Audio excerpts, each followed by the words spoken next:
Shalom bro and sis, ketemu lagi sama Theo di Holynesia. Hari ini kita bahas gamblang, satu realitas yang sering kita hindari, tapi sangat penting untuk kita pahami.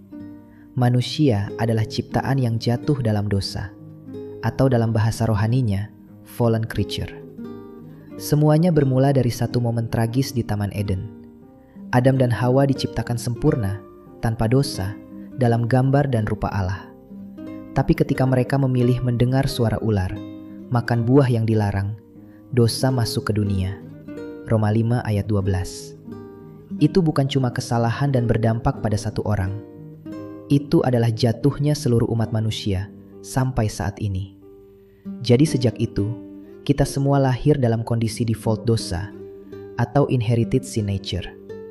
Artinya, kita punya dorongan alami untuk berbuat dosa. Rentan sekali terhadap godaan.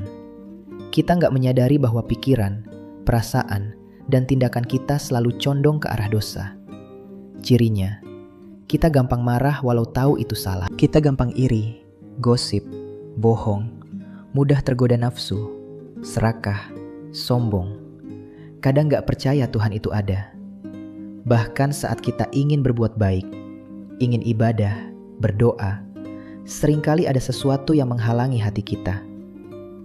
Roma 7 ayat 18-19 berkata, "Aku tahu bahwa di dalam aku tidak ada sesuatu yang baik. Aku melakukan apa yang tidak aku kehendaki." Ini bukan karena kita ini evil atau jahat secara personal, tapi karena kita ini ciptaan yang sudah jatuh ke dalam dosa. Tapi bro and sis, ada sesuatu yang bikin kondisi ini luar biasa indah. Tuhan tidak meninggalkan kita dalam kondisi jatuh seperti itu. Allah Maha Kasih. Ia tidak mau kita tenggelam ke lembah dosa dan maut. Ia tidak mau kita binasa selamanya. Karena itu, Tuhan buat rencana penebusan. Ia mengutus anaknya yang tunggal, Yesus Kristus, untuk datang ke dunia sebagai manusia sempurna, tanpa dosa, dan mati di kayu salib sebagai pengganti kita. Darah Yesus membayar hutang dosa kita yang tidak bisa kita bayar sendiri.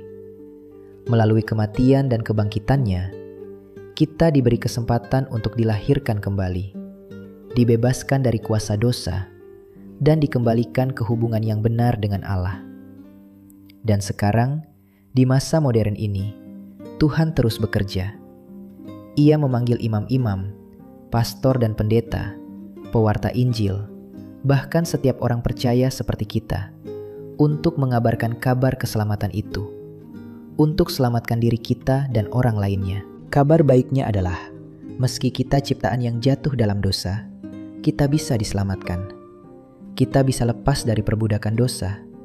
Kita bisa hidup baru di dalam Kristus. Walaupun prosesnya nggak gampang, kita harus taat, terus komunikasi sama Tuhan, mengenali ajakan dan dorongan berbuat dosa. Apakah itu mudah? Tidak, tapi itu mungkin dilakukan. Tuhan kasih Roh Kudus untuk bimbing kita. Jangan bungkam Roh Kudus ya. Dengarkan Dia di hati bro and sis kalian. Niscaya dosa akan menjauh, dan kita bisa hidup kudus dalam Kristus. Jadi hari ini, aku tanya kamu, apakah kamu masih mau dikalahkan dorongan berbuat dosa yang pernah berhasil mengikatmu? Atau hari ini kamu mau mengakui, Tuhan, aku ini makhluk berdosa. Aku butuh penebusan-Mu. Aku mau menerima Yesus sebagai juru selamatku. Aku mau dianugerahkan Roh Kudus untuk tinggal di dalamku dan menyucikan pikiran, hati, dan perbuatan. Bisa ya bro, sis? Aku yakin itu.